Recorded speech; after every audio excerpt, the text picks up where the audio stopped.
আমি আমার খালাতো বোনকে ভীষণ পছন্দ ও ভালোবাসি। অনেক বছর যাবত ধরেই ভালোবাসি, কিন্তু পরিবারের সদস্যদের বলতে পারছি না। আমার বাবা মা এখানে আছেন, আপনি একটু তাদেরকে বুঝিয়ে বলবেন।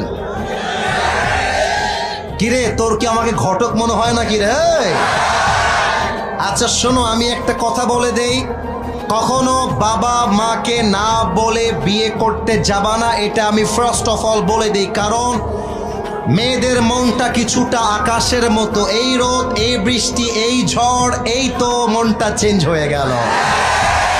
অনেক মেয়ে বলবে তোমাকে ছাড়া কাউকে বিয়ে করতে পারবো না, মানে এমন একটা ভাব তোমাকে বিয়ে না করতে পারলে মরেই যাবে।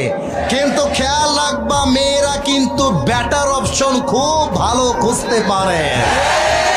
আজকে তোমাকে বেটার মনে হচ্ছে, তোমাকে বলছে আই লাভ ইউ, কালকে আরেকটা টাকাওয়ালা পাইলে, অনেক মেয়ে তো এমন আছে টাকাওয়ালা আর সরকারি চাকরি পাইলে বুইরা মুইরা দেখার টাইম নাই, টাকলার সঙ্গে বিয়ের পিড়িতে বসে যায়।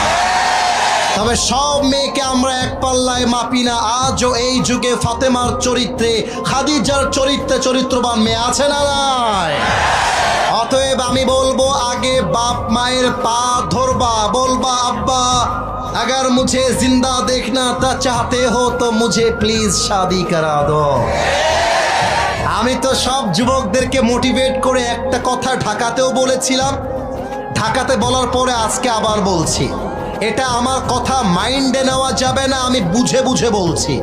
যদি তোমার বাবাকে হাজার বোঝাবার পরেও তোমার বাবা বুঝতে না চায়, মাকে হাজার বোঝাবার পরেও যদি তোমার মা বুঝতে না চায়, যদি দেখো দেয়ালে পিঠটা ঠেকে গেছে, বাস দেয়ালে যদি পিঠ ঠেকে যায়, যেই মেয়েকে পছন্দ তাকে নিয়ে আসবা, তুমি যাবা একজন হুজুর নিয়ে আসবা, 3 কবুল বলে বিয়ে করে ফেলবা। এবং আব্বাকে এসে বলবা, আব্বা তোমার পায়ে আমি বহুবার ধরেছি, আব্বা তোমার হাতে বহুবার ধরেছি, আব্বা তুমি আমাকে বিয়ে দিতে চাও নাই, এবার আমি বিয়ে করে ফেলেছি, কার কি মন চায় করো, আই ডোন্ট কেয়ার।